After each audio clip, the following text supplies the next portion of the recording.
Trésor Catch Globalité Info, Tonton Menga Lumingo, Yaga Ben Tokodi, Alain Bila.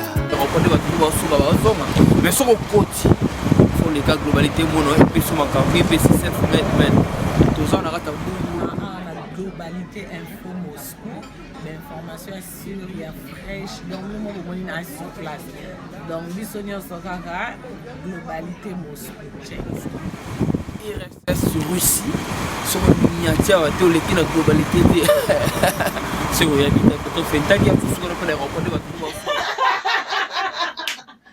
Globalité Info, Nemakambu. Globalité Info, tu es kobeta batu filmu.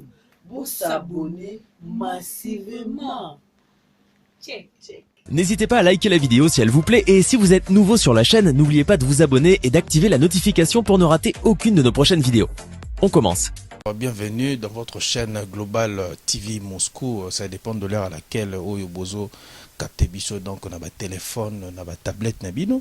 Donc Oabineza Moko et à mettre assis de mon oiseau présenter émission Oyo Global Sport. Donc rapidement, tu vous rappelez bino que Tozo Lobela athlète nabiso Moko na kombo ya Gunther Kalunda, donc Ngunza, donc yene mutu abundaki lelo le 20, donc lelo le 20 bon on a ba illustration ya ba komba na e, donc na ochaka mukie parce que yobika ka droit d'auteur ndenge zalaka ba exigence c'est vraiment trop, donc voilà.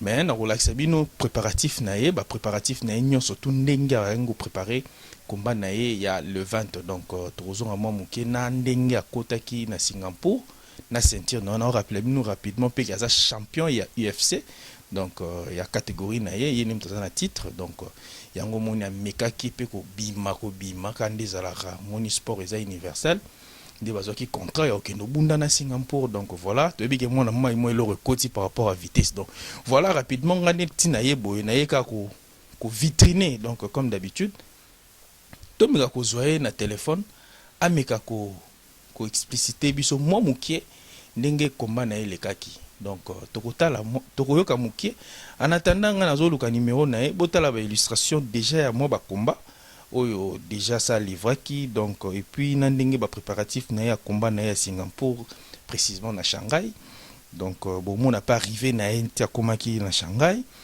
donc beaucoup mona et puis donc voilà quand est ici que non donc émission Oeza émission Yaba sportif ni surtout, donc la famille de judoka, donc Japon ne tombera jamais toujours kané tolobaka, donc banama union sur mettre beau soutenir projet beau soutenir idéologie Oeza et en tout cas vitrine pour na bas sportif ni surtout parce que ils en a bas sportif et belé surtout congolais bazo bunda ba combat ba championnat minene mais ils ont la médiatiser te yango mo to vandaki na bureau to mekaki ko meka ko yebela makambo na nyo surtout pour to meka ko vitriner tout le sportif congolais bao bazo évoluer partout dans le monde. Voilà rapidement avant na kota na appel na osenga merci na sponsor na biso, donc wasimbi masolo nyo surtout na Global TV Moscou, donc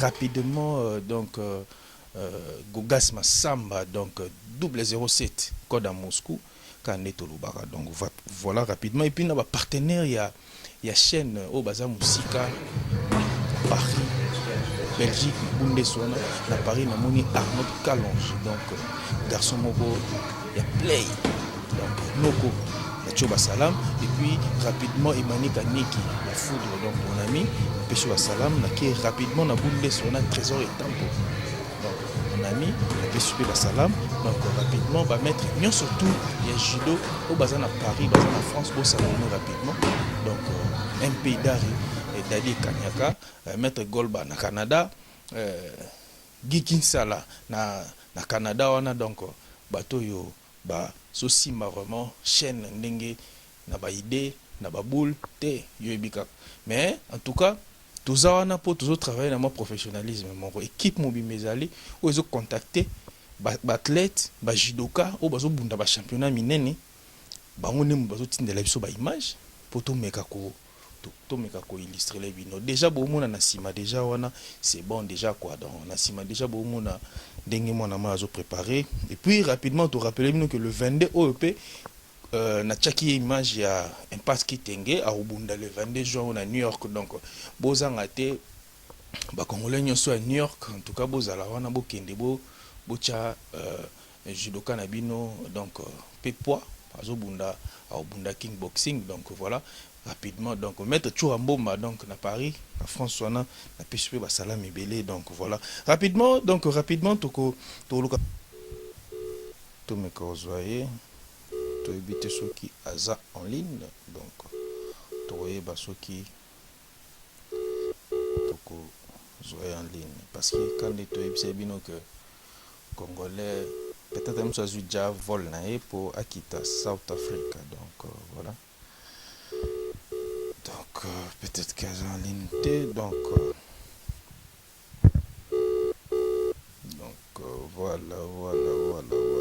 Donc, oui, nous avons tout Mika Obenga à côté de ligne. On dirait en ligne. Peut-être à déjà vol naé. Je sais pas. Aujourd'hui, on est le 20. Donc, je sais pas sur qui ça joue déjà vol.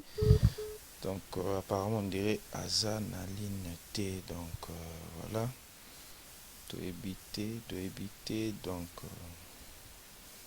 toko chaper voice ne pour confirmer batuke et ça vraiment makamba budget donc voilà total la voice moi tindaki maître judo dans Naleli nazana précisément la ville à Shanghai na Singapour combien na la ville à Shanghai na Singapour déjà lobby jeudi le 20 juin.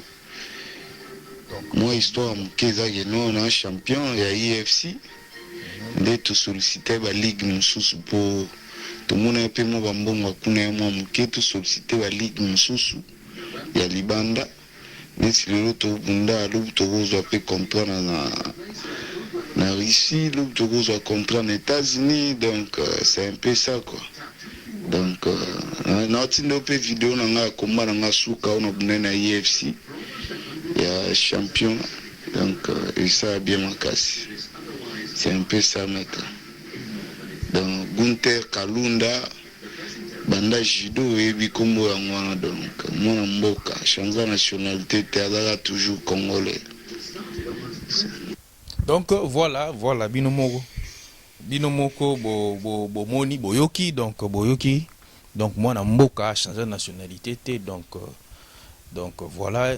To rappeler bien sous donc Gunther Ngunda a évolué siko a évolué na South Africa mais siko ne tolo baboy razana Shanghai donc auto bunda combat na bino mo boyoki voice no donc to ngato me ko zoyer na ligne mo boyibika ka ndenge makamba ngweki naka rapidement to ko luka to chiter déjà rapidement parce que Isaac Mingi annonce to annoncer et puis to la victoire na il y a l'élo, il y a le 20 juin, donc au Abunda qui l'élo, donc champion Abisso UFC ou à champion na catégorie na UFC, donc UFC ça veut dire combat cage quoi, donc voilà peut-être première fois ba UFC, donc sur beaucoup de canaux internet pour beti pour monde, donc voilà rapidement on a rechuté déjà, on a rechuté une émission rapidement, émission qui plus pour to lobela.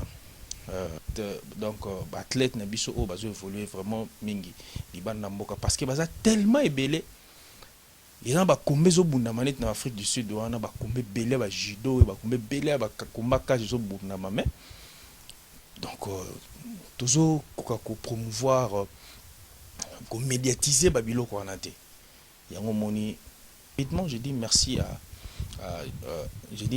à Olga Bossemi depuis la Suède donc puis rapidement on a na pesi Divine Bandwenga na Los Angeles on a pesi ba big salutation na yo et puis beau soutenir projet, beau soutenir émission, beau soutenir chaîne donc voilà on a pour ça à moi coup de fil pour améliorer la suggestion na bino c'est vraiment très important et puis beau s'abonner massivement et puis tant telle émission Tina Souka et puis au liker